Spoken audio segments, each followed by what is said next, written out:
him and Professor King. So we'll start and meanwhile. So it's 4 now. So we start. So a very good evening from Jaipur, India, and a warm welcome on the behalf of the Pink City Design Culture team and Arch College of Design and Business. The Design Culture Pink City Design Confluence 2022 is an international conference conceived, organized, and hosted by the Arch College in a hybrid mode from 9th to 16th March. The Arch College of Design and Business is an institution of global repute and has been providing higher education pathways in the field of design and business. Our institution has developed as Center of Excellence in teaching, learning, and innovation. In last 22 years, we have educated more than 7,000 young professionals, people into professionals and entrepreneurs from across the country and neighboring nations. The Pink City Design Confluence, popularly known as PCTC, seeks to create an interface between the education, research, and industry sectors to deliberate on how design and technology-led education can be leveraged to support the emerging economies of the new world. So let me share a very quick AV presentation here and take you through what we are going to do across the country and neighboring nations next few days. The Pink City Design Confluence, popularly known as PCTC.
The theme of the conference is Form, Reform, and Transform, with 4 sub-themes: Society 5.0, Creativity 5.0, Design Leadership, and Harmonious Livability.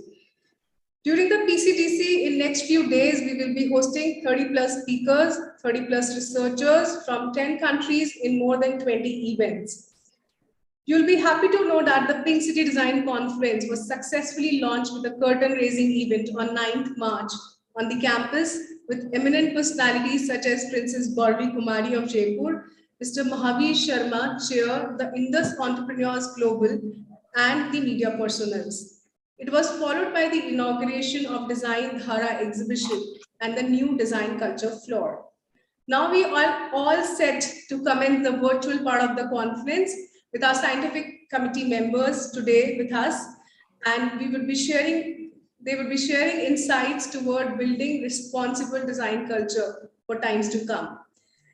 Going forward in the session, we will have an inaugural keynote address by Dr. Lorenzo Imbisi, full professor, Sapienza University of Rome, Design PhD Chair, Cumulus Executive Board on Design Cultures for Peace. So let us start the session with a welcome address by our own PCDC chairperson, Mrs. Archana Surana, a design educator, mentor, and a social entrepreneur with 28 years of experience in design education and entrepreneurship. She successfully carries forward a legacy of 22 years as the founder and director of the Arch College of Design and Business. She is the member of the National Committee on Design Confederation of Indian Industries, and a former dean and academic council member with Rajasthan ILD Skills University. Welcome, Archana. Thank you, Megha. So my heartfelt welcome and to all the participants who are here on screen, along with the scientific committee and the advisory who's been with you since last 1 year. So while we were looking at this event taking place in January, we've actually been able to materialize it in March now. The year long has been a very interesting journey because while COVID had put a lot of challenges, we had a whole new thought process that had emerged. And it was very important to bring the global community together. While we have Professor Embassy, who's Lorenzo, who's going to be talking about, design cultures for peace, we have seen a culture of design that our country, specifically our youth, our people, they need to really take it in their everyday lives. And for a developed nation, we've seen that the West has actually adopted a lot of practices which they understood from their understanding of design. There's a whole new perspective that India brings in, a perspective which is more inclusive, it's more community driven, a perspective which is about collective design, something, it's like, maybe even being a situational designer. So these are certain areas that we want to touch upon when we talk about building a culture of design. Today, the world has moved on from just having things look beautiful or aesthetically presentable. It is more about design being more relevant to the scenario where we really need to cater to the societal needs. While we have tried to address through our sub-themes, Society 5.0, Creativity 5.0, Harmonious Livability, and Design Leadership in a true sense. And what would creativity mean now when everybody is creative? The social media, the internet has opened a whole new realm for people right from all ages, whether you are a homemaker within or you are a youngster, you are even a young kid. I think, and even if one is at its 80s, I think the social media has completely opened up creativity in a whole new sense. What would creativity mean now to this world? And how are we going to distinguish that? Our society truly needs thinkers. And yes, is there a thinker in each one of us? If it is, where is that lying?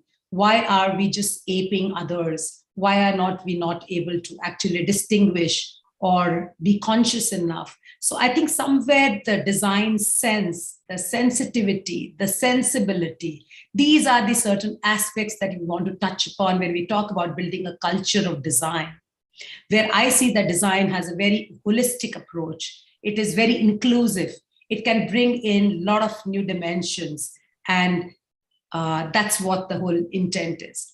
While we're talking about today, the ecosystem, we have somewhere been very human-centric. And I think somewhere we've been a little selfish around there. And we need to be more environment-centric. And that's where harmonious livability is all about. And design leadership truly is something that would make a difference when it comes to governance. The thought leadership that needs to really get integrated with the everyday lives. So these are the certain areas and aspects that we've tried to touch upon with our design culture initiative. And this, within this initiative, we actually touched, the lives of around more than 100 school principals. We did sessions with them. We wanted to understand that how they are integrating design at the primary school level, at the middle school level, and at the high school level. How are youngsters now looking at design education and pathways? What would pedagogy look like? How will it evolve with, right from the early education system to a, more advanced research level opportunities with design? So we've in fact interacted with around 1,000+ students to really talk about design ability. While design thinking can still be questionable, but yes, probably it is the simplest way to go about right now when we do talk about empathizing to begin with, right? So what would truly empathizing mean? So these are a lot of other areas that, we are all trying to reflect upon, bring contributions from across the globe. So I'm really glad that, our partnerships with the World Design Organization, Cumulus, IFTI, the International Foundation for Fashion Technology Institution, TIE Rajasthan, which is the largest network of Indian entrepreneurs worldwide with 200 chapters and started from the Silicon Valley. We've got our Garment Exporters Association, the Interior Design Association. We've got this international youth organization, ISAC. We've got the Department of Tourism, the Department of Science and Technology. We've all gathered together to really make this event possible.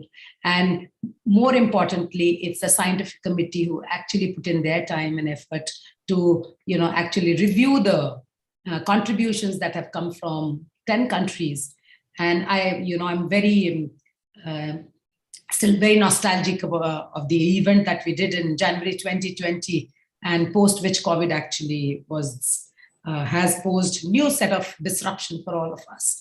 So, we had 250 delegates from 15 countries, 30 higher education institutions from across the globe. So this year, while we could not make it possible, a partnership with JLF, where we have still tried to retain that, and we're still trying to put up a heritage fashion show at the beautiful Amir's Fort City, and a panel that I'm going to be taking up with Satish Gokhale, who's one of the ace designers in the country, has made world-class products at the international level. So these are a couple of conversations that are going to happen across the next 6 to 7 days. And in the next 2 days, we're going to have around 25 plus researchers from 10 countries share on these different sub-themes. So overall, the whole experience has been very rewarding, because for us, this was not one event, it was a journey. And the journey with the learning series and the design dialogue series, all this was fantastic in terms of understanding different perspectives. So here I want to acknowledge the scientific committee who is here with us, Lorenzo, from Sapienza University, and he's also the PhD chair and on the Cumulus executive board. So welcome, Lorenzo, here with us. All our wishes for you to be taking on this new position that you are standing up for, and thank you for joining us. Dr. Patsy Perry, she is reader in fashion marketing at the Manchester Fashion Institute. I still have memories of you're hosting the IFTI conference. So happy to have you. You taking on the international relations will bring us much closer in terms of our partnership with you. Yeah. Dr. Lakshmi Murthy, her work with the community, her PhD work, her doctorate work at the IIT Mumbai. I think she's one of the initial batches, and the kind of work she's done with the community is commendable, changing and altering the lives of thousands and thousands of women in Rajasthan and other parts of the country. So we have a very dear friend, Biljana, who's here from Serbia. And Biljana is from architecture and from the Belgrade University in Serbia. And, it's been kind as Biljana has also contributed to our students' growth in terms of having them teaching the geometry. And thank you, Biljana, for being here with us. And Binoy, who's heading our international relations, is definitely a support for more than a decade now to the institution. And I see the institution growing leaps and bounds with his kind of contribution. Professor Bhargav Mistry, what a partner he's been, And the way we have been dancing in the conversation, he's based in Udaipur, while online has become the way. The way is what we actually created the Pink City Design Confluence. He's based in the beautiful Lake City, Udaipur. I'm here in the beautiful Pink City, Jaipur. But together, we went together to actually create this beautiful event along with Megha, who's a great support. So thank you so much, Bhargav sir, for the partnership that we both built to bring this event. And we look forward that year after year, we grow and evolve with how the culture of design, which actually started with Lorenzo building the whole conference about design cultures. He talked about food, clothing, architecture, everything. And I am talking about, a mindset. I'm talking about a heart set. Can you see how people think differently about a culture, So it's very interesting that, how it's visible and how it's experienced, how the senses actually, build it. So for different cultures, it means it occurs differently in different times. So that's where I see design culture evolving every time.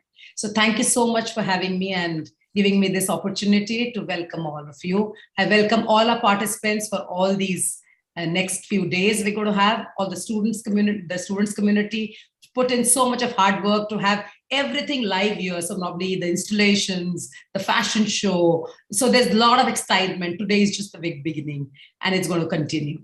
So thank you so much. Welcome once again. Thank you so much, Archana ma'am.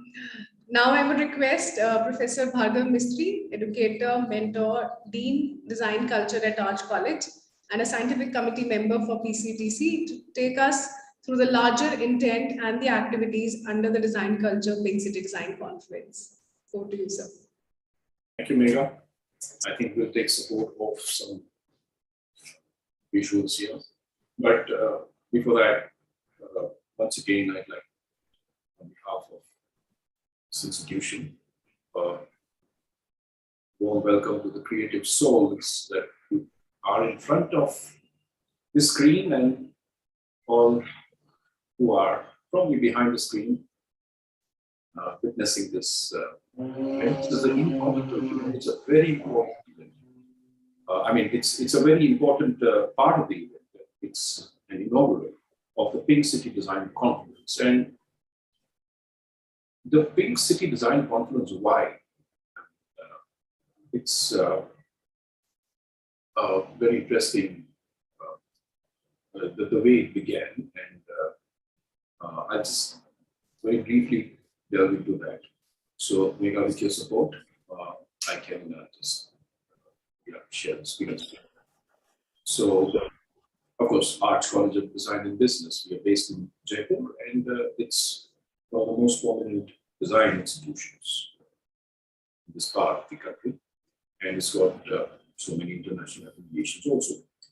However, the Pink City Design Confluence, which actually started on the 9th, but that was a curtain raiser where prominent personalities of the city came in and they shared their thoughts, and we inaugurated the exhibition of the creative work. That was on the 9th. And today, on the 11th, we have the actual inauguration of the beginning with a virtual beginning of this conference.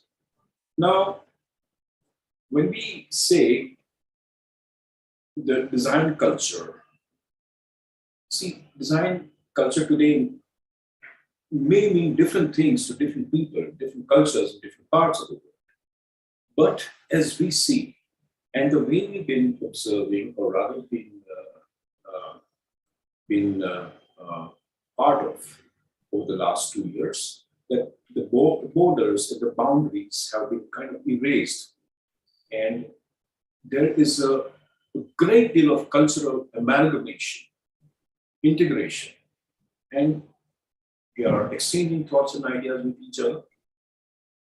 And there is so much of synergy going on in the field of design, in the domain of design, that the design has no more remained as an isolated subject. It has become part of every domain of knowledge.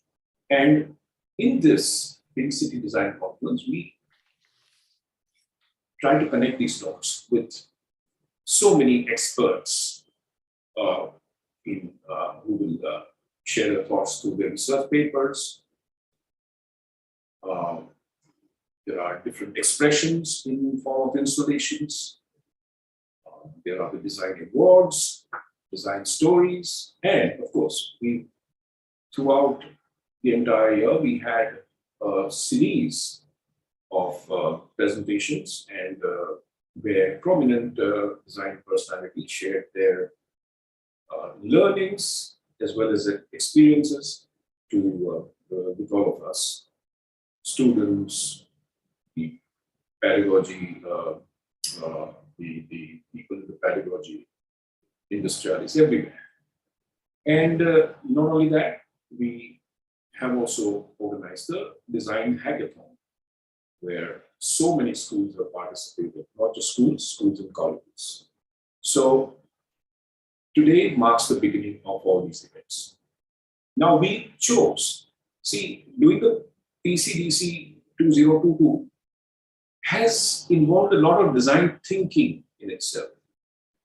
And through the honorable members here of the scientific committee, we realized that if we have these 4 pillars as sub-themes of society 5.0, creativity 5.0, and what it means to have a leader within this, I mean, design leadership, that is, through design, towards a harmonious capability, which we all feel, which is an important requirement, need of the hour. So we have these 4 themes, and in these 4 sub-themes, where of course, form, deform, and transform is the main theme, we will have different research, or rather different thoughts being shared. So if we go to the next slide, we'll see that there are more than 60 participants, 25, more than 25 researchers, so many countries, plus 10, that is, so many awards, entries, design awards, school teams for designathons, and school awards. In fact, when Archana was talking about doing designability courses with schools, that has also inspired a lot of schools to participate in school awards. So we have that also, and these will be, of course, announced towards the end of this. And we have design story competitions, and where there are categories like digital design, phygital design, industrial design. Right. If you can go to the next one. In the Design Cultural School Awards, we have such categories: Outstanding Creative School, the Design Leadership, and Outstanding Art and Design Department, and Innovative Teacher. And it's been very interesting to know that. I mean, it's really remarkable to know that, to realize that when they said in their presentations, each one have put in their best, and it has been a very difficult,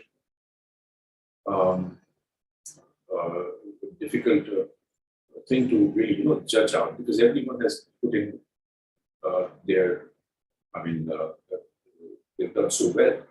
Anyway, so these results will also be announced later. And the designability workshops, which also we've been constantly working throughout, and we still we continue to do so, is spreading the culture of design through 5 days, several weeks workshops, and training not just students but even school teachers, so they themselves can also spread it along within their institutions. And we had several interactions with principals and teachers and all the important personalities in the education sector. The dialogue series also we had just before the design learning series with prominent personalities, as you can see here, and this also has led to further sharing of interesting thoughts and ideas how we can build this together. So slowly and slowly, this throughout this so many months has come to the Pink City Design Conference. Now, if we go further, Megha, if you can change the slide. In the learning series, like I said, the creativity, society, we had in each 4 prominent speakers and overall 16. So all these we are also uh, uh, translating them, or rather transcripting them into books also, which will be of very good, I guess, value for not just aspiring design learners, but many people other than that also. If you go further,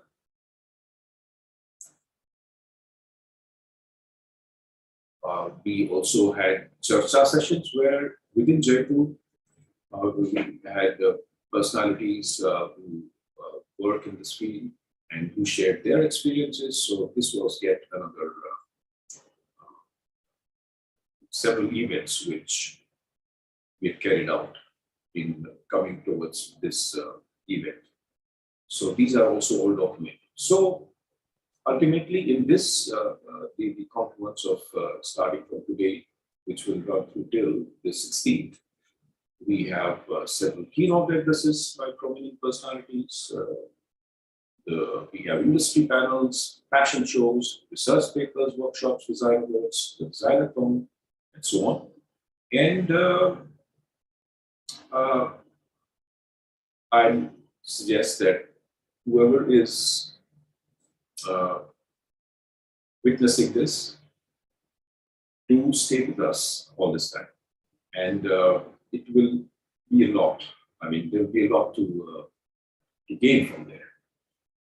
So we have today the keynote address soon after this by Professor Lorenzo Mbesi, who's right there with us, and I think we look forward to that. Then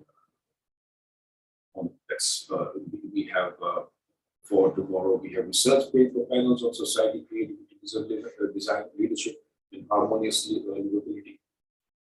And on the 14th, we have some more research paper panels. All these are those online. And we have a PRE, that is Practice Research Education Workshop, also coming in on that day. Let's go to the next slide, please. Megha, you can change. Right. So, interesting subjects, like there's a panel on experiencing the metaverse within the universe. Now, let's wait for that day to really understand what you have to exchange in this. Likewise, materialized versus dematerialized, emerging trends in society, 5.0, that's another panel on the 15th March.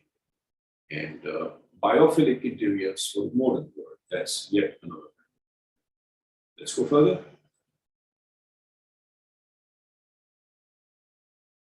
And creating aha moments, an interactive session by Christian Jagoda, prominent personality in this world, in the world of design. And we have a session on the 16th of March here on the campus. So we look forward to that also. And on the 16th, we have another interesting session panel on transformations, form and function within the jewelry industry. Again, a very interesting set of experts in that.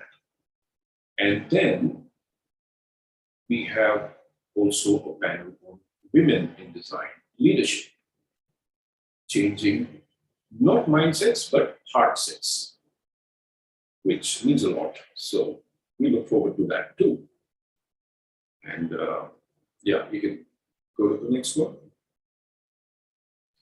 Of course. And the final keynote address by none other than Surya Vanka, who was with Microsoft for several years, like decades, and currently the founder and chief designer with Authentic Design. That's his design firm. So we have that on the 16th of March and 7:30 p.m. India time. So this also we are really excited to look forward to. And finally, the award ceremony on the same day after this, and Professor Pradeep Vyas, Gayatri Ratu, Krishna Jaguta, Srinivas Vyas, they'll be part of that. And we can move to the next one. I guess, yeah, okay. And without all these,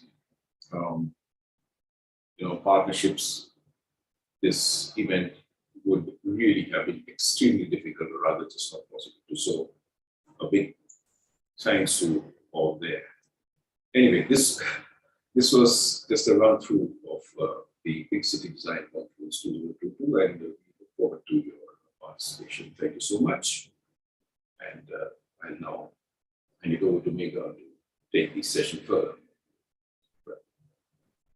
Thank you so much, sir, for taking us through the upcoming events and what we have done in the past. So now it's time for me to introduce and invite our scientific committee members who have contributed immensely in reading and reviewing all abstracts. And now they would be chairing research paper panels on 12th and 14th of March. Their contribution has helped us immensely in making this a meaningful event and to create a rich repository for a responsible future. So let me first invite Dr. Patsy Perry, Reader in Fashion Marketing, Manchester Fashion Institute, Manchester Metropolitan University, UK. So request to share your views here. Thank you very much. It is my great pleasure to be part of the scientific committee and being involved in this wonderful global conference.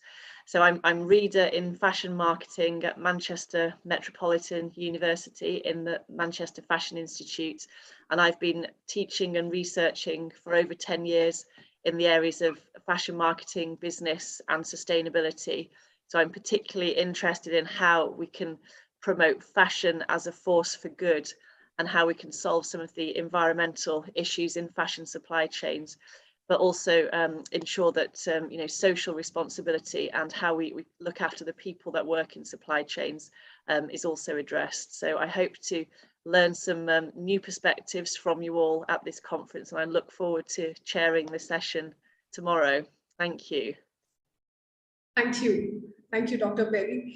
So now next we have Dr. Lakshmi Murthy. She's a designer, researcher and educator, founder of Vikalp Design and co-founder Jadan Sansthan. It's an NGO. Welcome, ma'am. Thank you very much.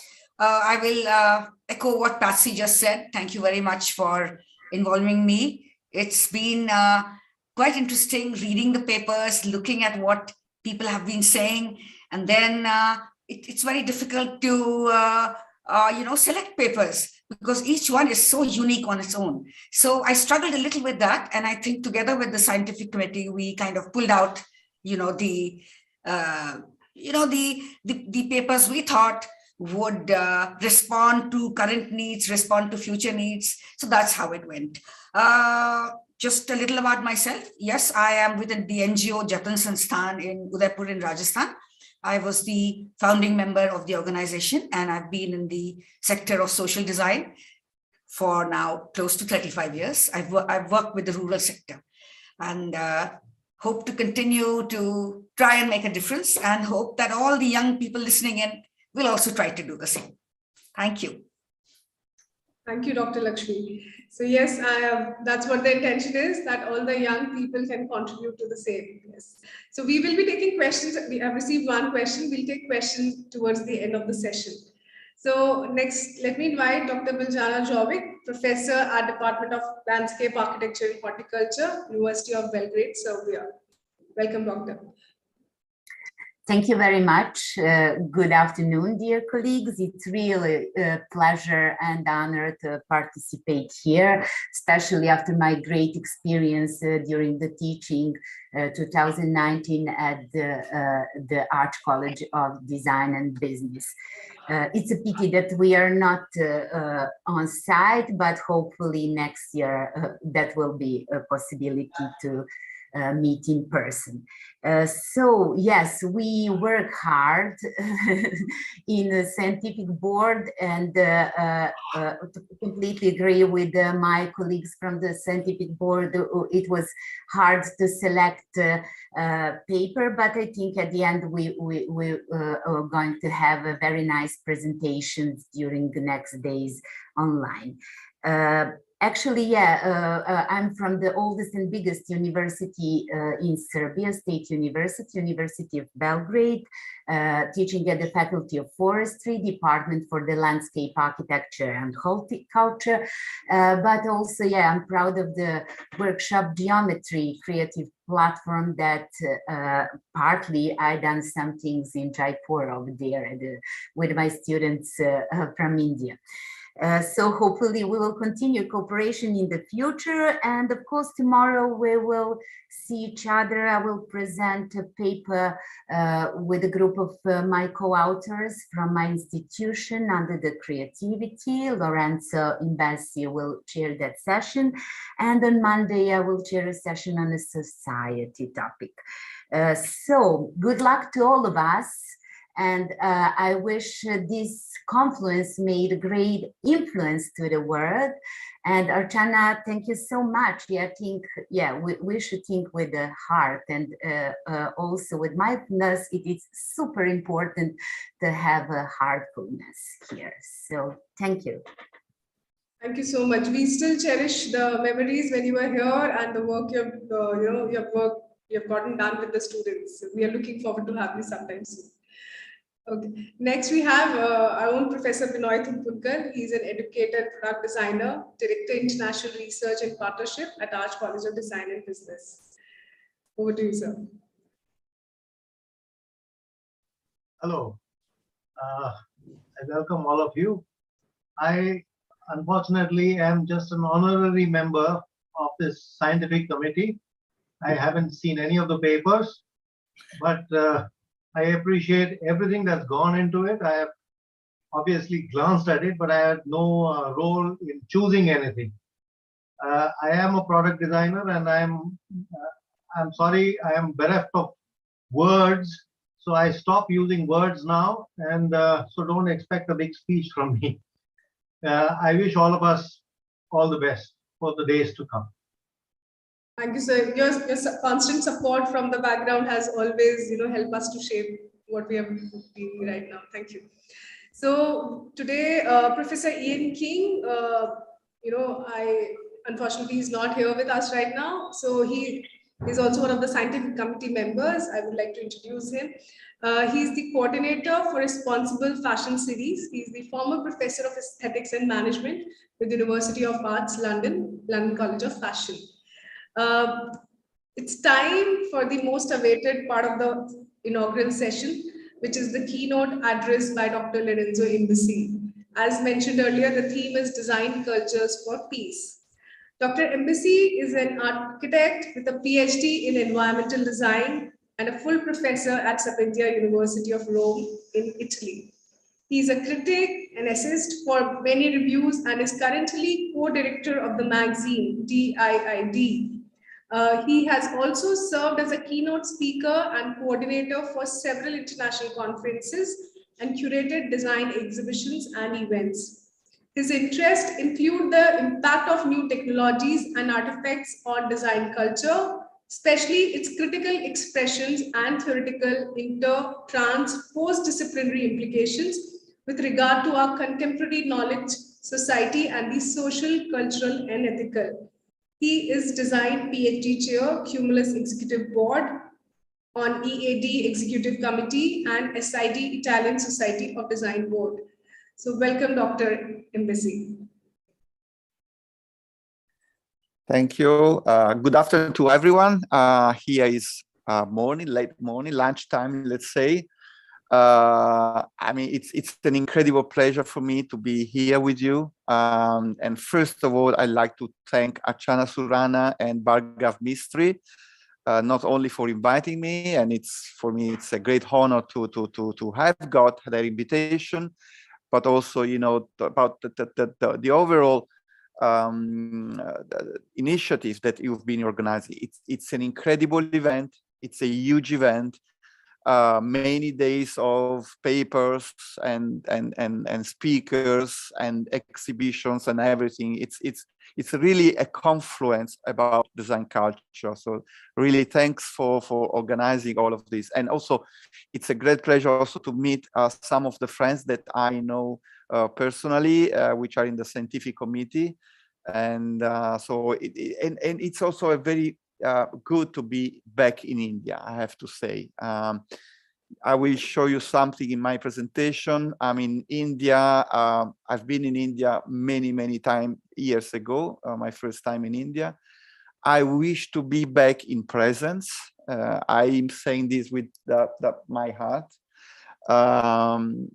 I mean, I think the people of India are really bringing the voice of culture, of peace, and of design. The work that the people of India are doing on design is really very innovative. They're spreading around the world an innovative voice on design.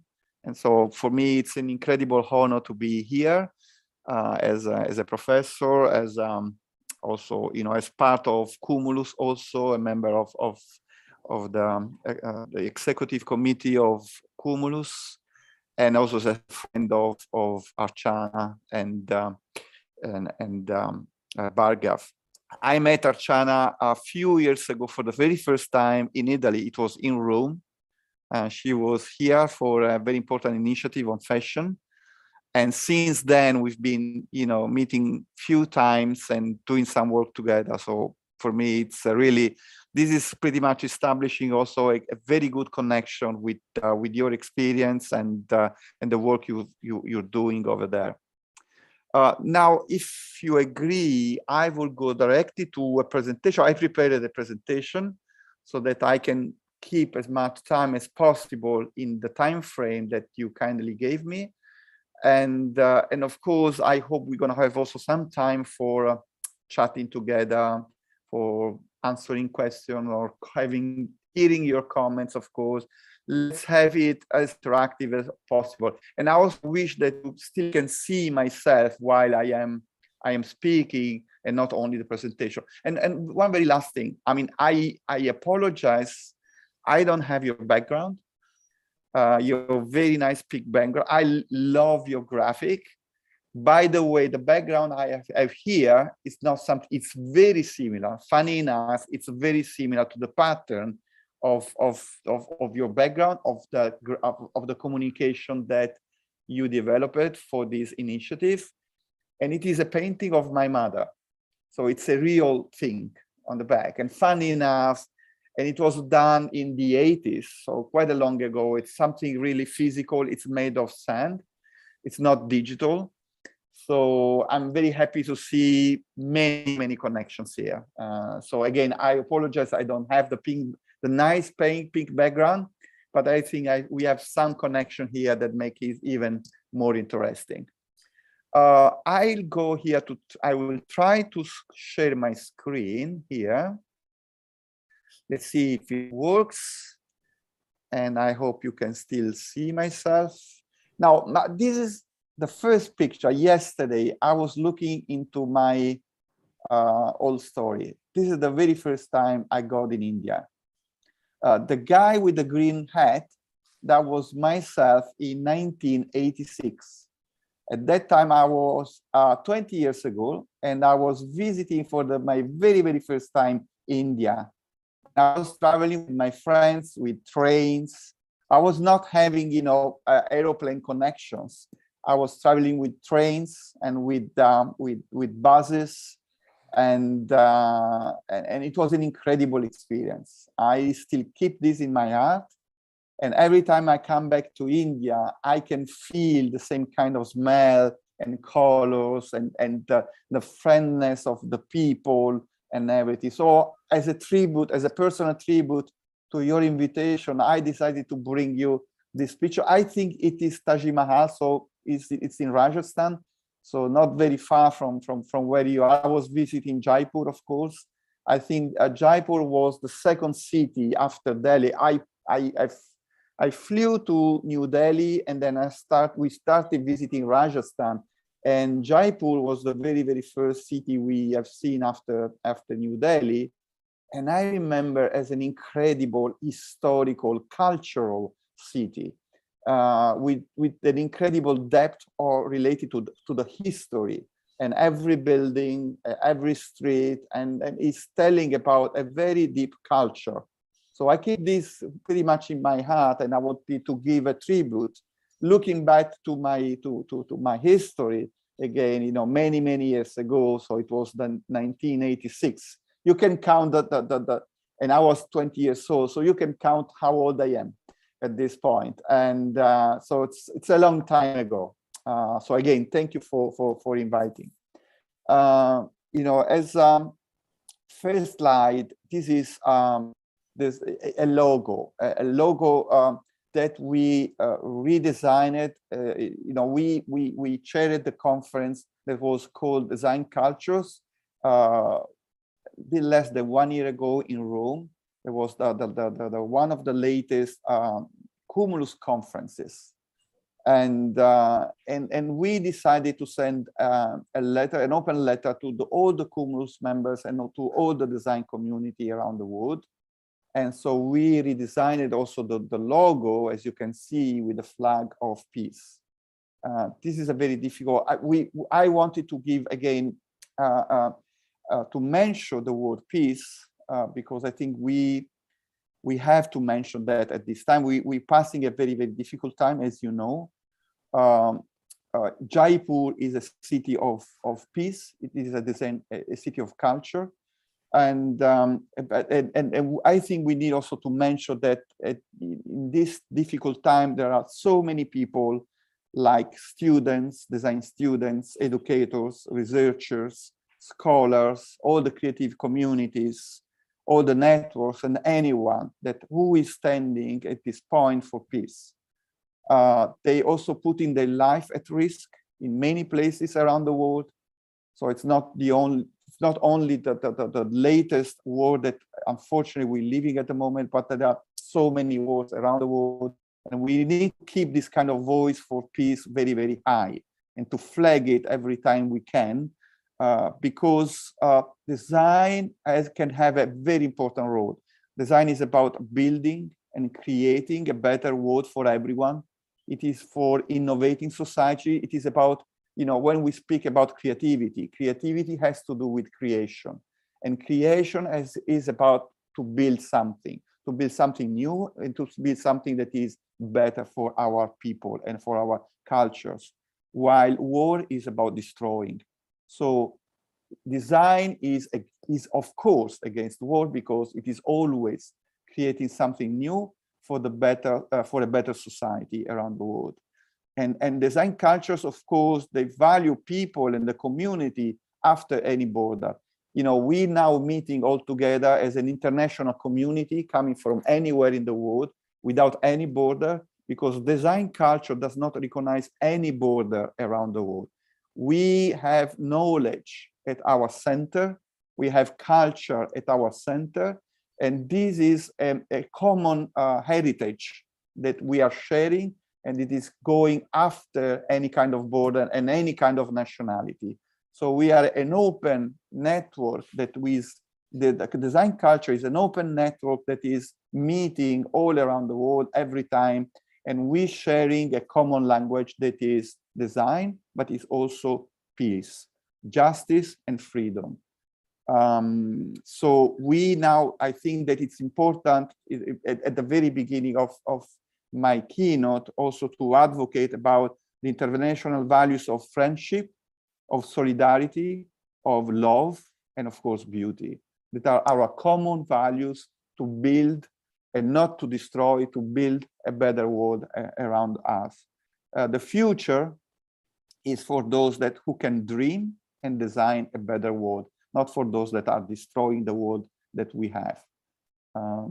I mean, I think that, you know, we need to highlight this and to advocate this at the very, very beginning, to frame anything that we're gonna say in a minute. I'm gonna touch a number of different topics. I'm gonna touch, you know, a bit of my work, the work I'm doing, international work, but also local work, the kind of design project that we're developing with our students, with our researchers. I'm going to touch also some design thinking also, because we need also to share some design thinking altogether and to understand the beauty of design is that it is connecting making with our hands and thinking with our brain. So our smartness is really about putting together the physical world and the immaterial world all together, because the difference from all the other, from the philosophers and from any other thinker, is that we can see a better world. We cannot just imagine a better world, but we can see it physically. We understand how this is shaped. That's the huge difference. And we have an incredible ability as designer to really look to see the future.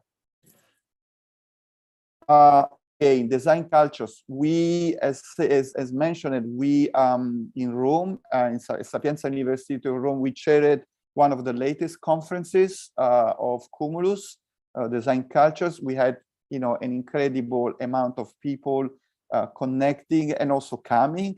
It was a hybrid conference, so we had to redesign the conference pretty much. And the idea behind design cultures, which I want to share with you, is that the culture is something that is about the past, it is about the present, and it's about also the future. The culture is the meaning we give to the objects and to the physical spaces, and also to the interactions we have with other people in society. That is culture. And design can be the expression of every culture. So every culture, in the past and in the present and in the future, has and will have an expression. Music is an expression of culture. Literature is an expression of culture. And also design, art is an expression of culture. And also design is an expression of culture. So we can see all the cultures we have through design. So culture has to do with time. So the past, the present, and the future. But culture has to do also with places. Every single place can have a different culture, has a different culture. And every place can express his own culture as an expression of local society through design, through the objects, through anything that we design every day. And we can share it all together. And I think that we are here to share the different cultures of design that we have. We don't need to be one culture. And this is also the good news. We can be many different cultures, but the important is that we have to share all our different cultures in an open way, as we are doing now. And again, thank you for inviting, for sharing my singular, small personal culture with the many cultures that you are representing now in this conference. This was the logo that we have been working on, the former logo. And we were speaking about Cumulus. Now, this is very old. Cumulus is spreading out around the world. Cumulus is global now. It's gathering 350 colleges, universities, and schools of design. So it is really about design cultures. As you can see, this is sort of map of Cumulus spreading around the world. So I'm personally very honored to be in the board of Cumulus, and here also to bring a bit of the voice of Cumulus. As we always, I keep saying, Cumulus is the coffee break. The coffee break is that time during the conference when you meet people, when you network. During the coffee break, you're not going on the conference only for presenting your paper, but you're going to a conference for taking a coffee. And while you take a coffee, you're meeting other people. And while you're meeting other people, you're organizing the next project. You're sharing a new educational agreement, and you share your experience in your educational approaches and anything that you're doing, So you're pretty much sharing your experience, your design culture again. So Cumulus is pretty much the coffee break that is a free, open space where people can, in an unconventional way, not organized way, can meet all together. So I think, This is also very important to mention when we speak about design culture.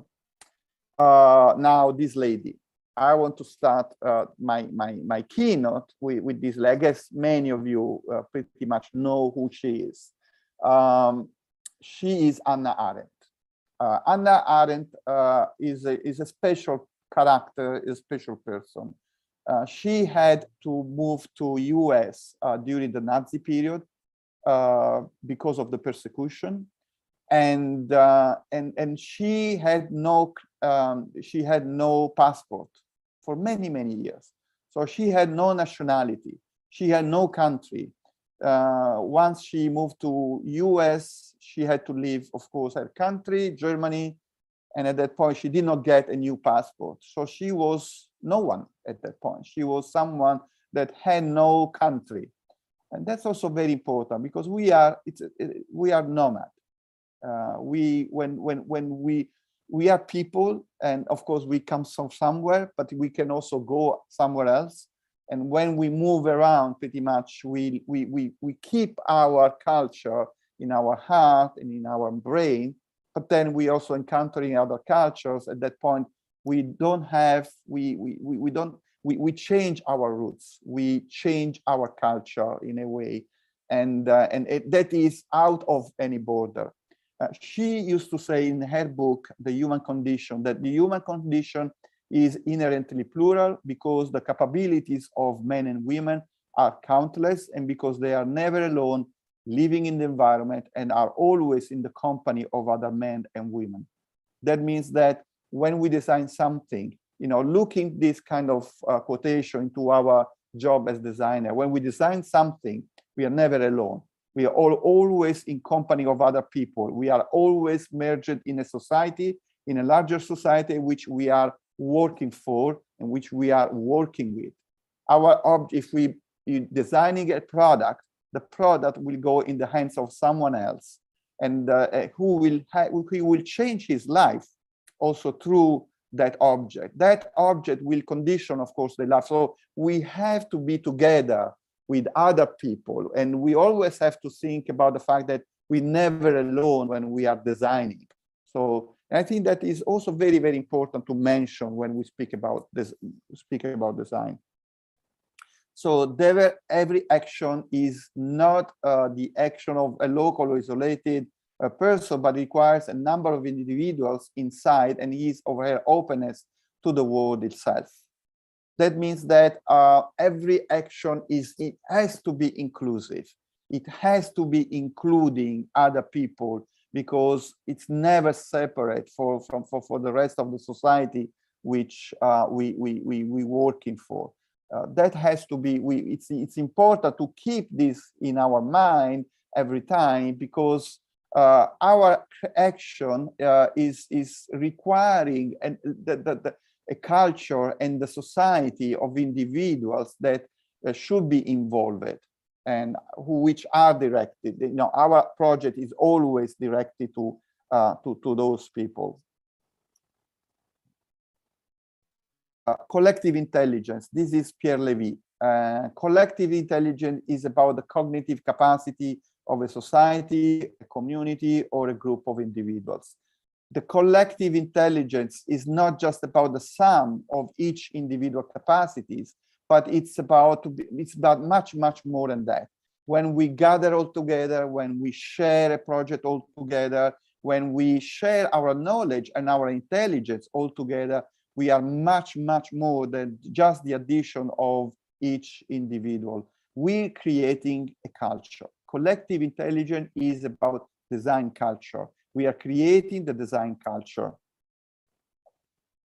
Another reference that it's important somehow always to take on the table is this book from François Lyotard, which is La Condition Postmoderne, that is the disappearance of grand narratives. The grand narratives of the old century are pretty much gone. We now we can work in an open space, notwithstanding that still there's people that would like to close the borders of the countries, but it's a matter of fact that we can go over the borders. and the grand narratives of the old century that was closing the people in small clusters, those grand narratives are gone. Those kind of ideologies are gone. We are now an open international network that is sharing culture in a clear and open way. And the terms that you use for the Pink City Design Confluence are very important for this. We're speaking about being holistic. We're speaking about being inclusive, open, to develop an harmonious livability. We're speaking about society, co-creation, and creativity. We're speaking about an ecosystem that should be environmental centric, where people is at the center. So this is all about, developing an open space that is pretty much out of the old grand narratives of the old century. And Francois Lyotard says that after the crisis of the ideologies, a new demand of models to understand contemporary world is emerging. That means that if the old ideologies are going away, at the same time, we have also to answer to a number of questions from the contemporary world.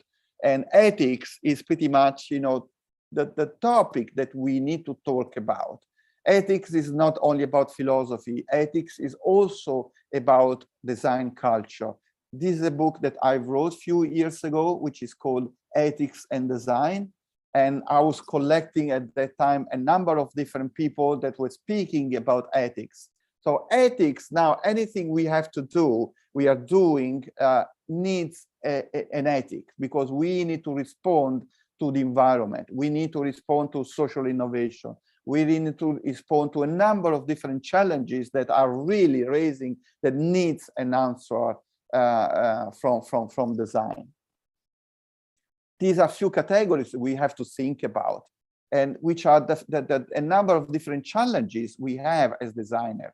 So ethics of technology, global ethics, the ethics of production, the ethics of desire, cognitive ethics, the ethical finance. We're speaking a lot of ethical finance, ethical aesthetics, ethical participation, public ethics. This is just a number of few issues that we have, challenges that we have to address when we work as designers. So I think ethics is pretty much now at the center of design culture.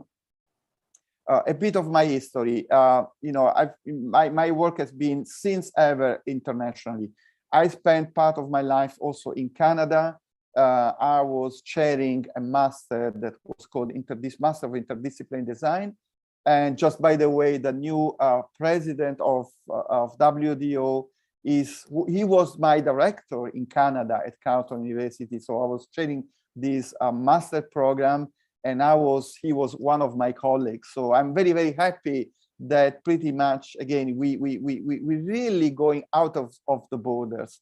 And out of the border doesn't mean only to go out of the nationalities and the countries, but it is also about going out of the borders of the disciplines. As designers, we have to work with the people in economy.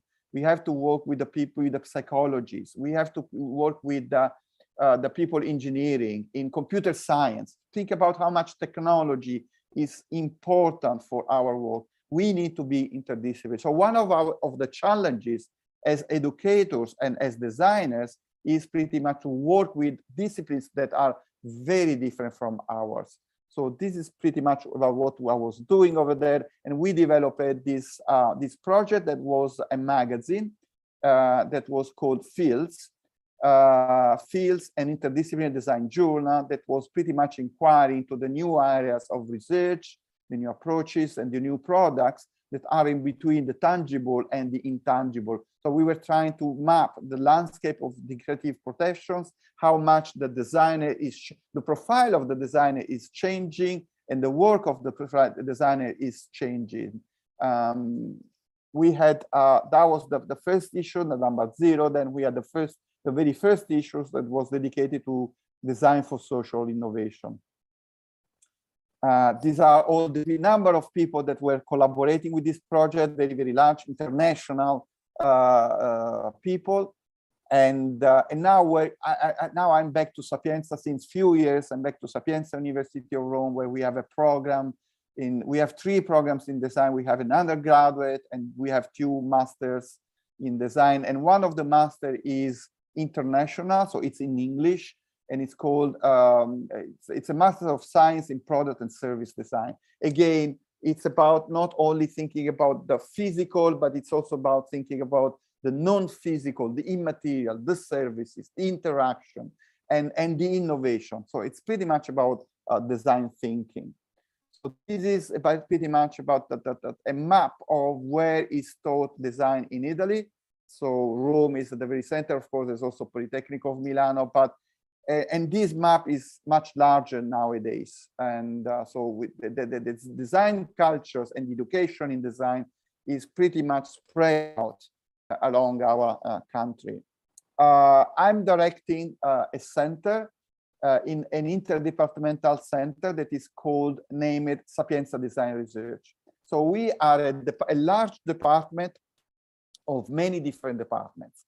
So I'm directing this center that is connecting 11 different departments at Sapienza to do research in design. So we're connecting together the department in computer science, the department, of course, in design, mechanical engineering, the psychologists that work on user experience.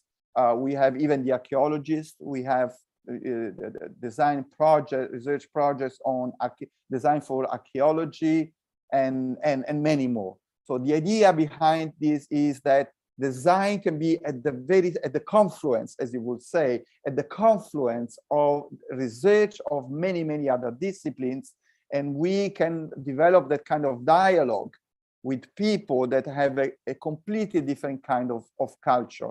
So design culture, again, is an open culture, an interdisciplinary culture that is making possible this kind of confluence.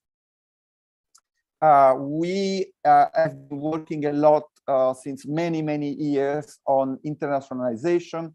This is another conference we had in 2017. That was, thanks God, that was physical. We had meeting people. We had like 600 people coming to Rome all together. So it was a huge, incredible experience. And it was the 12th European Academy of Design EAD conference. And the topic was Design for Next. So it was about thinking about what is the future of design.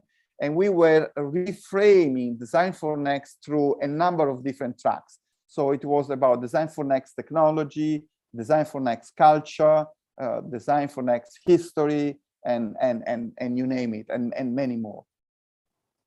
And during that time also, we developed this project that was connecting a number of different people. That was Design for Next Lazio. Now, Lazio is the region that is around Rome. So we were connecting together 19 companies, 12 designers, 6 schools of design, not only Sapienza, that was pretty much at the center, coordinating all the project, and 14 professors in design.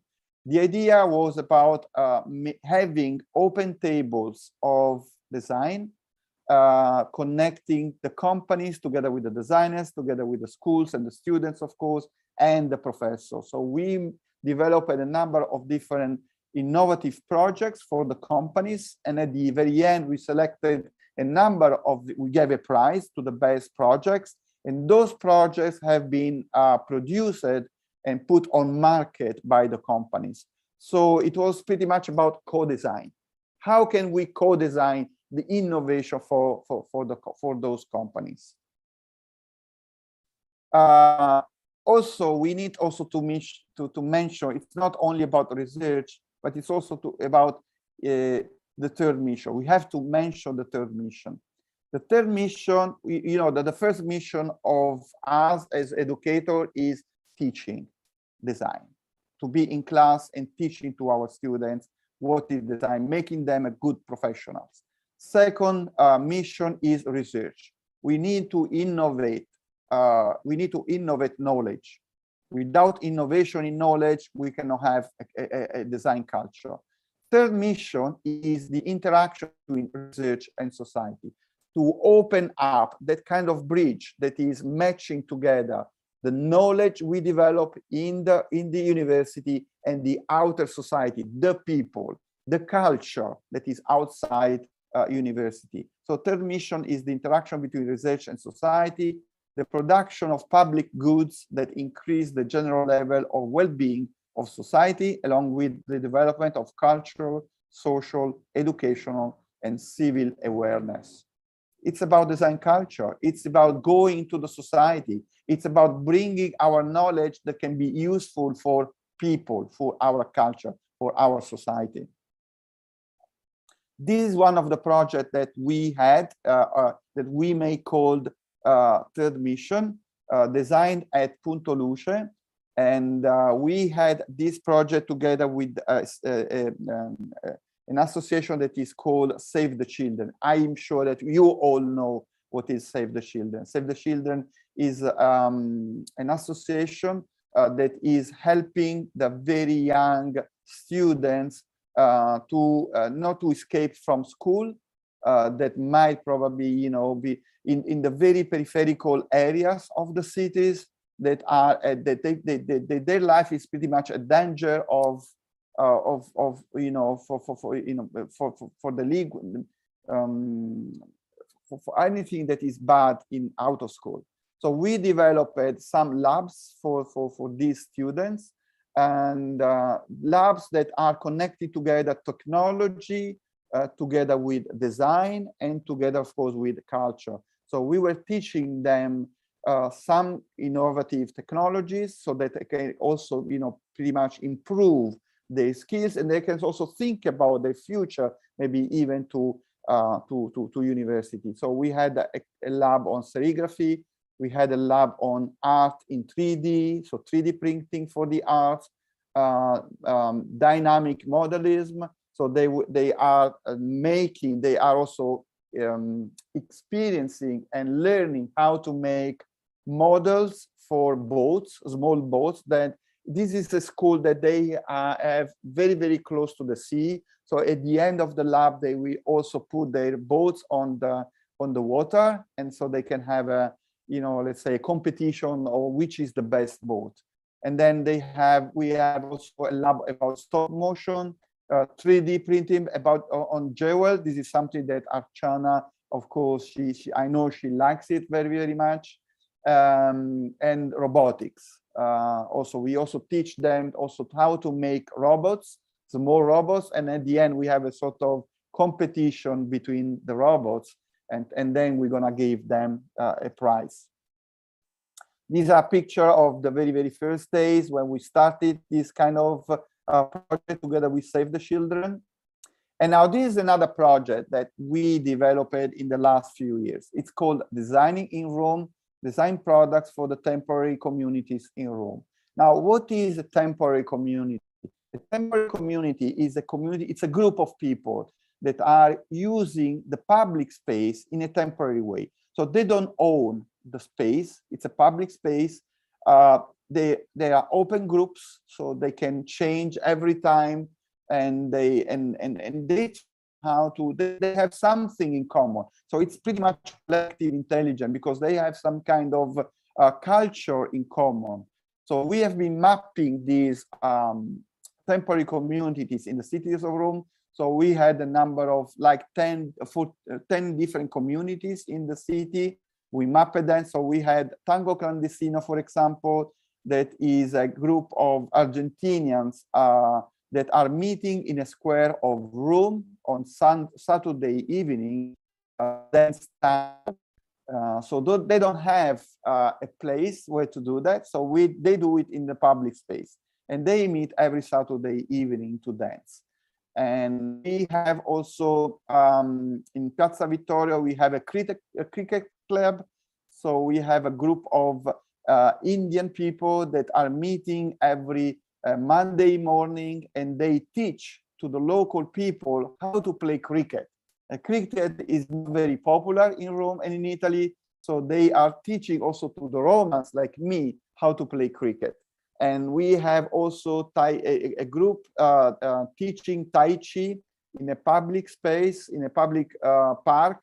They are meeting on Sunday morning in a public park, and they are teaching how to play, to dance and to play Tai Chi, and many, many more other groups. So cricket, for example, this is, and we have also another group of skaters. They skate on Wednesday evening in the very center of Rome. They gather together and they go all around on the streets of Rome, you know, in a free way.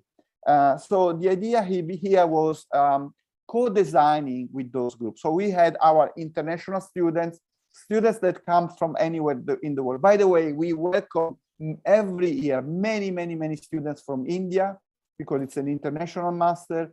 And I have to say that the India students we welcome, those are the very best students that we get from anywhere in the world. Of course, we get also students from China, from the Middle East, from South America, from Europe, many students from Europe. And these international students have been working together, co-designing together the temporary communities in order to develop services, interactive objects, products, and systems. And at the end of the story, we had the prototypes. They made the projects with real physical prototypes. And we had a large exhibition in a space. Here you can see the final exhibition of their projects. So they presented together with the temporary communities to the rest of the city they work. Now the idea is spreading out this kind of project also to the rest of Europe, so we can map other temporary communities in other cities of Europe. So at this point, having this kind of open project that is going all around. And perhaps we can do also in Java or in the future. This is another project we have. It's called Urban M. It's an Interreg Europe, so it's a European funded research project, and this is a sort of map of the different Fab Labs in the Lazio region and in Europe. So the idea behind that is that the Fab Lab and the maker movement is also having a function for social innovation. So it's also developing not only innovation in technology, but it's also becoming a sort of hub of social innovation in every single city around Europe. These are all the stakeholders we have. So not only the Lazio region, we have the STEAM Center in UK, we have the Lisbon City Council in Portugal, we have the Fomento San Sebastian Development Agency in Spain, we have the city of Zagreb in Croatia, we have the municipality of the city of Slovakia Republic in Bratislava, still in Slovakia, and Vilnius City Administration in Lithuania, and BSC Business Support Center Ltd in Krani in Slovenia. As you can see, a very open, wide network of different stakeholders to understand pretty much how much the Fab Labs can develop social innovation in the society and in the city. These are some of the pictures. So we were putting together not only designers, but also policymakers, innovators, the entrepreneurs, cluster managers, and of course, also the makers. And then we developed this kind of new character that we call the design angels. Design angel is a young designer and the researcher that are going into the small new companies in order to develop innovation, and also connecting, at that point, they could be the connector and the bridge between the company and the maker spaces, the Fab Labs, so that, you know, developing a wider ecosystem of innovation. We're speaking a lot here about ecosystem, so I think this project is pretty much fitting in this kind of topic, how much we can become if we develop an ecosystem of environmental centric environment, developing social innovation. Let's go quickly. So this is something also that we've been speaking. I had this from Arcana Sukran a few minutes ago. We live really in a society where everybody can design. And this can challenge pretty much our role of design educators. What is our role of educating the new designer when anyone can, potentially become a designer without studying in a school, without studying in a university? So this is a challenge we have to look at, we have to deal with. So this is very interesting because we can still have this kind of important role. This means that designer at this point is not anymore that kind of positive hero we had in the past. He's not the only one at the center of the design culture. He can play a very important role in design culture, but he's not anymore alone. We have to, work in a society which is much larger than the designer. The designer at that point can be a sort of DJ or VJ. So remixing and reprogramming, he can really be at the center of many, many different narratives who has around. So taking the best that is, in our cultures. And I think this is pretty much our role in the future. How can we become DJs? How can we become VJs? As you know, VJ is video jockey. So mixing different videos, mixing different music. At that point, the concept of post-production can emerge. So it's not anymore about producing. So producing a culture from scratch, from zero, from nothing. It is more about post-producing. So we have many cultures around, and how can we mix all together? How can we merge all together in a design culture? Just to give you an example, this is Bruno Monari. Bruno Monari is at the center of the design history, at least the Italian design history. He's a golden hero. We call him a golden hero of design. And it's also very interesting to look at his history to see how much the character of designer is changing around the times. He used to work for one company that was pretty much locally rooted, that was doing just one thing, and he was looking to the process of production, the local process of production, to understand what can be the innovation in their process of production. And this is an example. The Falkland lamp is coming from a company of tights, the human lady socks. And he took, from the process of production of the tights to understand what we can do from that. And he developed a completely new, different, innovative project that is the Falkland lamp. Another example can be these two guys. These two guys have been developing this project that is called the breathing table. And it's very interesting to look into their history, because we can understand through their work how much the role of designer, but also pretty much the process of design is changing. One of them is in Scandinavia, the other one is in Austria, so very far away one each other. One is a product designer, the old product design we used to have. The other one is a computer scientist. So he's not a designer at all, I would say. And they work together. They work together far away one each other, but they have a completely different kind of background. The project that you can see here is named the breathing tables. So, and it's not just one industrial product, it is a software. So they've been working not just on one shape, but they have been working on a software that can develop a number of completely different shapes, so that every single customer can customize his own personal table. So every shape can be different. And they did not develop the shape itself, but they developed the software that is enabling the customer to make his own personal shape. It's a revolution. It's an incredible, complete revolution that we have in front of us, that is interdisciplinary, it is intercultural, it is, and it is very open. So it is really looking after the industrial revolution. It's a new revolution we have to deal with. This is the shape, it is the software that developed at that time. And again, now I'm at the very end of my speech, of my keynote. I'm getting back again to Design Cultures for Peace and to this logo that I showed you at the very beginning.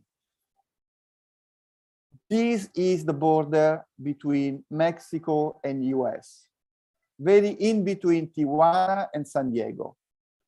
This is interesting. And you know that Donald Trump tried to build up even a wider and higher wall between the two countries. So I think, you know, I believe at the end, so we have to deal with borders, of course. And I think that, you know, as designing cultures, we will have to deal with borders also in the future. So it can be an utopia to think about a world without any border. That's probably utopia. But we can also replace the concept of border that is related to separating people, dividing people, to the concept of contact area. Can we think about borders as contact area where people can meet together, so that it's not about separating people, but it's about unity. It is about making people interact together. It's about developing a place for peace where people can meet together and can still on building and creating the innovation for our society. So from the concept of the border, we should think about the concept of contact area.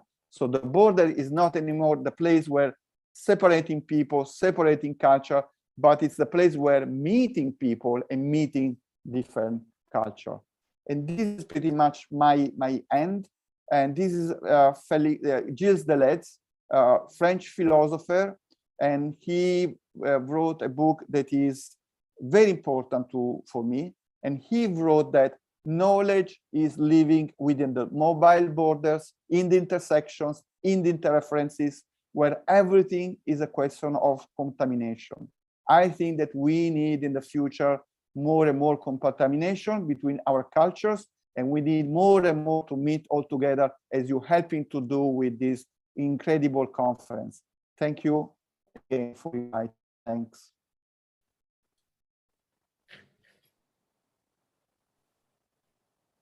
Any question, any comment?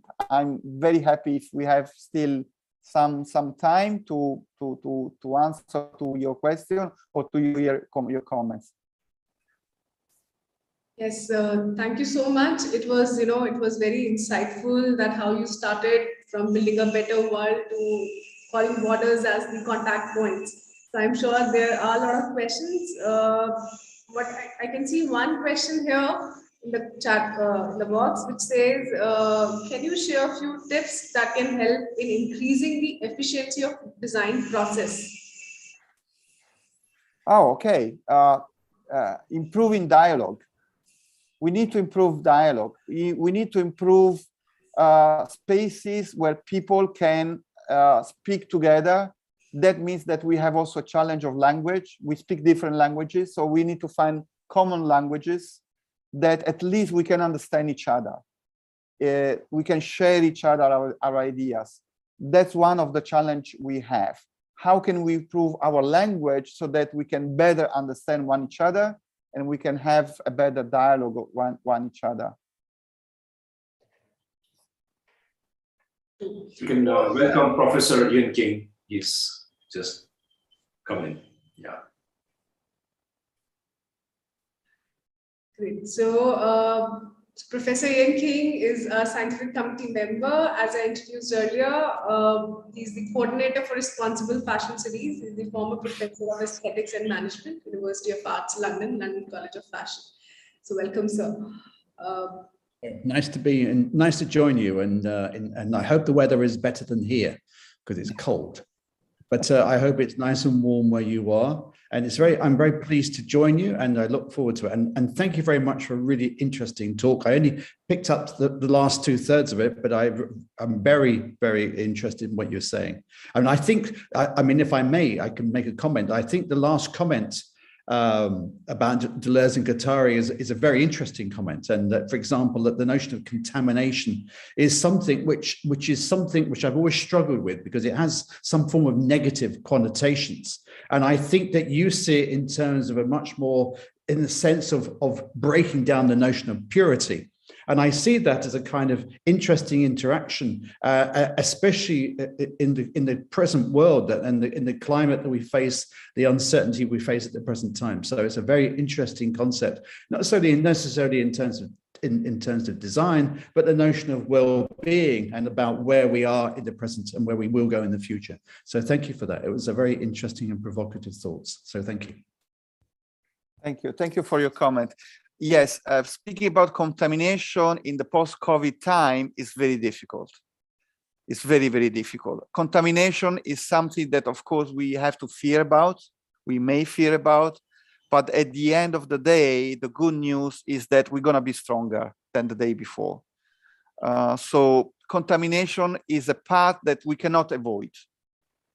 It's over there. We can do everything we can to avoid to be contaminated, but in the end, the story of the world has been, developed through contamination. People, it's not only about building up borders, but it's also about traveling.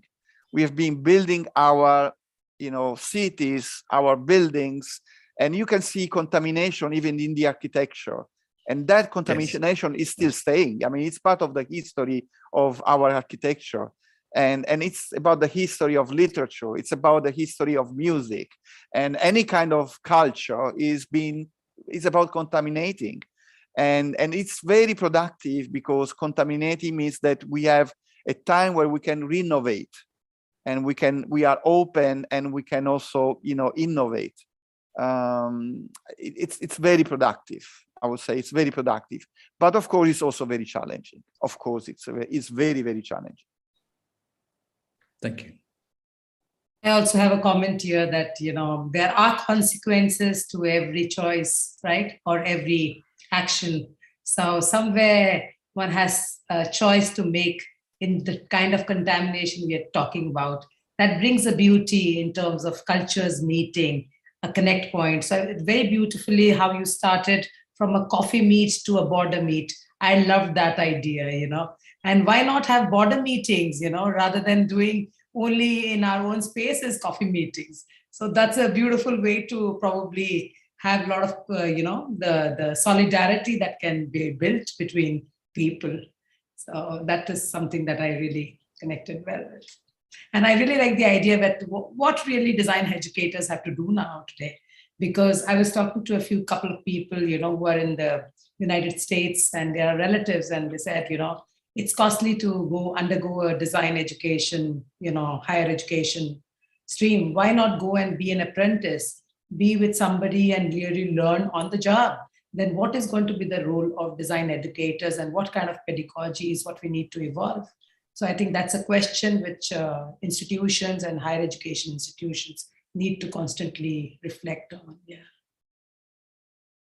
Interesting. Mm-hmm. Okay, yes, it's Archana, you make a very good point. It is also about beauty.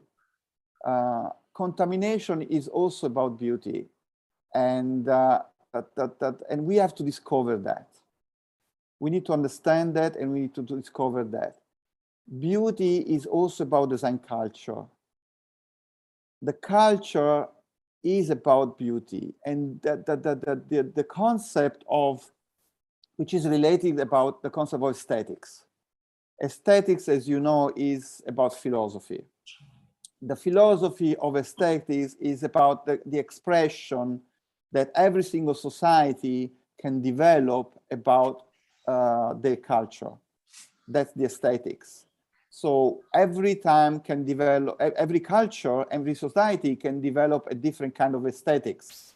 That means a different culture, because it is the visual side, it is the physical side of our culture.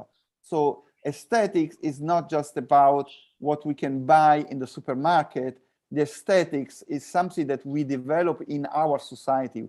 We all contribute to aesthetics. Every single person in society, even if he's not a designer, is giving a contribution to aesthetics. The aesthetics is pretty much the collective intelligence we have in all the world, you know, and which is visually giving an aesthetical, a physical aspect to our culture. So, and of course, we are, as designer, we are the philosopher of the aesthetics. So beautiful. I think Professor Ian, being a professor in aesthetics, I think he will have a say here, because I think you've touched upon a very interesting point. I mean, I think, thank you, Achana. And I think it's really important to that. But I see aesthetics in addition to the visual. I see it in the sense of all our sensual capacities. So I see it both in terms of sound, but also in terms of smell. I particularly see it in terms of touch. And I think from as a design point of view, it has in terms of fashion and textures and fabrics, you know, there is so many different layers. I would also add, you know, I mean, whilst we talk about it in terms of beautiful, we also, in terms of the aesthetics, we see it in terms of the ugly, in terms of the grotesque. So there are different forms of different ways in which we understand the emotional aspects of these things. So we can learn from these things, and our sense of being in the world is about making sense of those different kind of signals that emanate from it. So it's really interesting. Thank you. Very interesting, you know, I mean, Professor Lorenzo, when you started your presentation, you know, it was a visual from Jaipur and you visiting in the 1980s. So, you know, how much the connect is, whenever we met, that's what you've brought to the forefront, you know, in terms of your conversation, that the nostalgia, the experience, the smell, the sound, everything that's there in your mind and heart, and you want to again revisit the place. So I think it's very important to look at cultures, you know, I mean, I personally, when I visit and travel, there's so much of, you know, good memories to how it actually nurtures and helps one evolve. It's there. And I remember when Professor Ian was here with us and he said, Archana, I had a good night's sleep in Jaipur. That was really the culture, the collective, you know, the aesthetics, the, you know, the vibe, the cultural vibe that he could actually capture with him. That he said, I had a real good sleep, which I don't get to sleep in a lot of other countries when I travel. So that was so amazing. I mean, that touched my heart in terms of. Absolutely, yeah. And I have a desire, Professor Lorenzo, whenever you come to Jaipur again, I would like to take you to that place which you showed the first photograph and reshoot today, and then make a story on that, connecting the two. Please. The transformation. Yeah. I wonder if I could ask a question to Lorenzo, which is slightly outside your talk, but it is something which is it's part of a panel I'm doing for Dutch Design Week, and it's the question of the non-human, in the sense of how the non-human is going to be understood in terms of authorship. And as you may know, the EU has presently suspended its applications for some of the design projects because of the legal connotations about the notion of non-human authors and about what it means to, in fact, to be original if it's designed by, if you like, non-humans. So this question, I would like to hear from your point of view. I mean, in terms of design, what are the impacts of the non-human on the design process and how we would safeguard against it? Because it seems to be legally that the software designer now is the author of these designs, and therefore the designer itself has actually lost its status. And I wonder, maybe the panel itself or Lorenzo, you would actually have some sort of view which will help me try to make sense of where we will go in the future. Yeah, no, thank you for your question. This is, I mean, it's not, I feel it's not out of my keynote. And I agree with you. We not anymore the positive heroes for the creation. That means that we're not anymore at the center of any process of production, as we thought. Munari thought that he was at the center of everything. And he was lonely, the hero that was managing, you know, the local production and the material and the final product. And that product should have been, you know, produced in a number of many, you know, in a serial way. This is all gone. We have now automatic ways of production, and even the print And I think that was also even at that time, because I mean, the fingerprint of the process of production still is something that you cannot completely handle. So there's always something, there's also even in the past, it was always have been something that is out from the hands of the designer. Nowadays, as you say, it is even more. So we may even have animals, even the environment is helping us, has a role. You know, how much the problems of the environment are pretty much writing the future of production and design. This is out of our hands. It's more about the trees and the environments and the whole of the ozone that is telling us, you know, that our direction. So it's not all, and we are living, as we all know, in a time where complexity, we now understanding a complexity that clear settle is telling us that the man and the woman, humanity, is not the only thing that we have to care about. We're living in a complex environment where everything has an important role. So we're part of that, but we're not alone in that. And so all of these should take part in our work. Again, we can be the DJs, but we're not anymore the gods. The God is about creation. God is creating something from nothing. We cannot create something from nothing. We can create something with the help and with everything that is around us. So we need to understand what is around us to give a good service. So we can give a good service, but we're not the creators. We're not gods, but we can give a good contribution. I like that.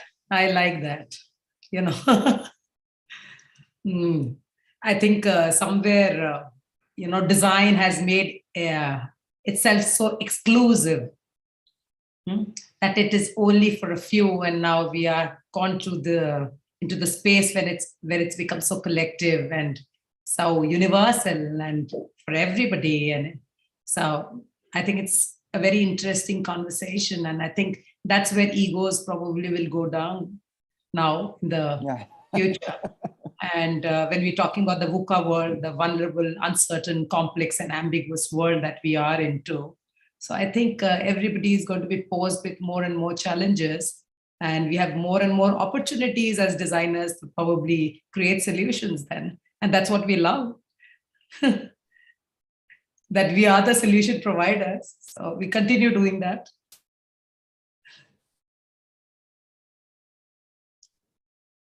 There are like a few questions from students, like, you know, one is, what role do you think cultural upbringing play in bringing forth peace and harmonious living? Yes, that's a very good question. That's a very good question. Just to give you an example, I mean, materials and resources. We're having wars about materials and resources. Countries, there are some countries that, you know, Ukraine, for example, that has, you know, they really can, they produce in so much materials and resources that are very important to our work. So many wars are made because of, again, the gas, the petroleum, and the material resources, sometimes even human resources. So we need to be aware of that. When we design anything, we really be aware where, you know, how can we make it? Where are we taking these materials? Where are we taking these resources?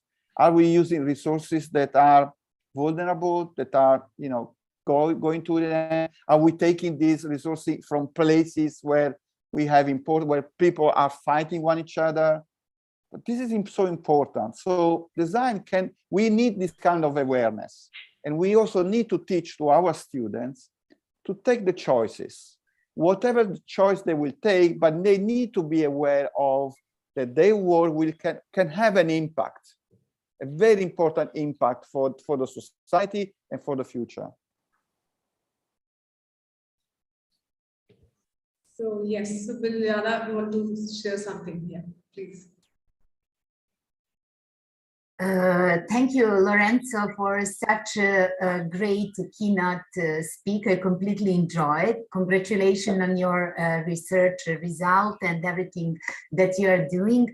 Yeah, during our presentation, I forgot to mention that Cumulus Association bring us together here with you. So I'm really happy that we are again together and continue our cooperation in the future. Yeah, I think it is super important. Ethics is maybe one of the main things that we should think about. So I'm happy that your book is probably available. And is it in English? Etica It was in Italian. Unfortunately, it was in Italian. But we can think about, translating in English. That would be super interesting. I can manage a little bit in the Italian language. So yeah. Okay. Hopefully. Oh, let's work it to work together. Yeah. Okay, grazie mille. Thank you once again to bring such an optimistic view to the future. That is super important. Thank you. Thank you. There's one more question which they want to ask to Ashna ma'am, like why, how did you came up with the idea of design culture? And what is this whole idea about?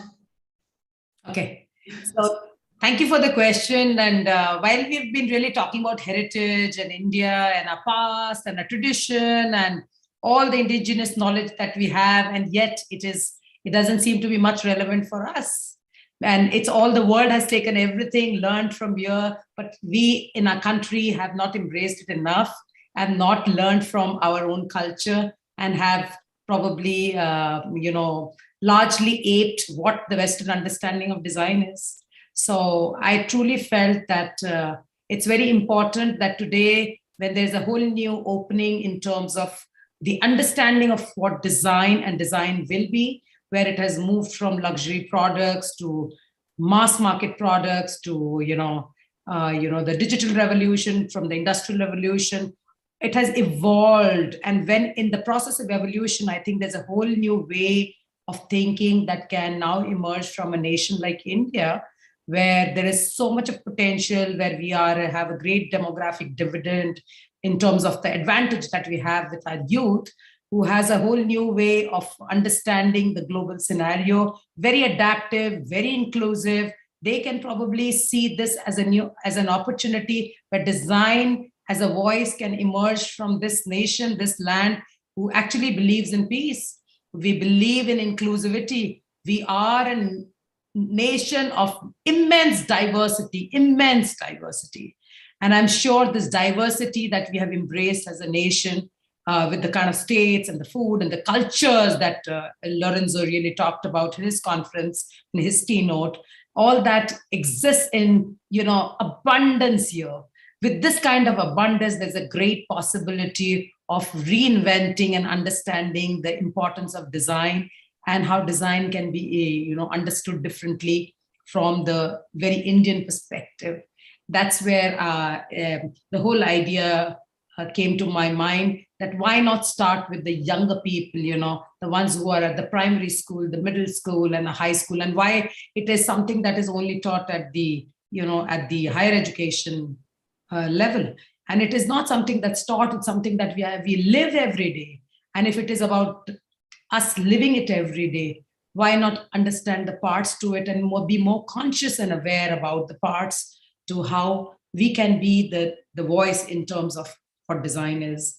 While I see that, the world is completely as it was in the past, today also they see India as a great ground for research and new understanding and marketplace, and there's huge opportunity. So that's the time where our youth can probably redefine this understanding for the planet. That's where I see as an opportunity and my contribution that I can make to. So does that answer the question?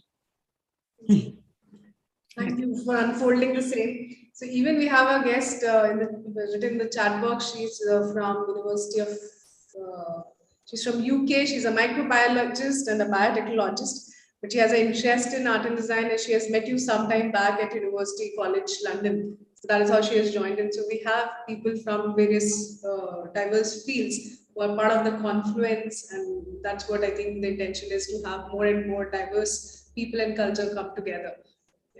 So any one or two lines from other scientific committee members, I think that would be very interesting on the topic, and then yes, we can.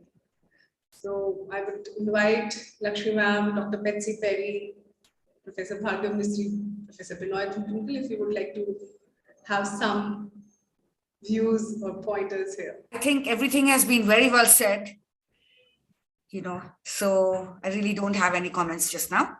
But I think it's been wonderful. Thank you. There's something which, if you allow me, I think there was a question related to war and peace. Yeah. So I don't know. I just want to put it forth, my thought to all the eminent members here, that design is a tool. Design is a tool to carry out anything related to desire, to need. Now, we have 3 steps in design, which we have in design culture, identified as design sense, sensitivity, and sensibility. Now, these 3 steps today, I feel like, this is my personal view, if you have design sense, you can go use a tool to war.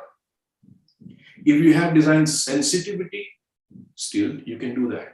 But if you have design sensibility, which brings in, factorizes wisdom in it, then I think the design tool can be used to bring peace. I mean, if that answers Sonia's question in a nutshell. So that's it.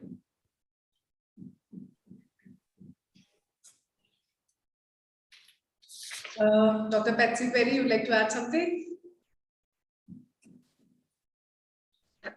Nothing really to add. Everything very well said. But I think it's a wonderful opportunity and initiative for industry and academia to work together to solve some of these fundamental issues that we have, and also for the interdisciplinary collaboration between different disciplines for more innovative solutions.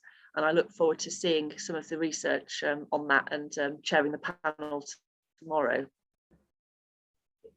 Yes.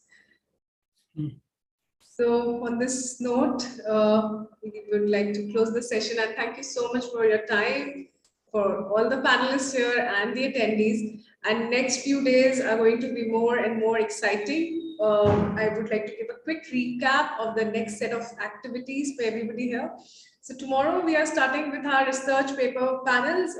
We have lined up 5 panels for tomorrow with all our scientific committee members. And then on 14th, we have 2 more panels, which would cover like almost 30 researchers.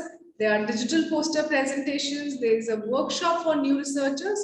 We have received almost 60 plus papers. Then we figured out that all the papers are not up to the mark. So we have created this, especially an online workshop for new researchers who would be, who would be getting like training from the experts here and understanding the whole process of the research.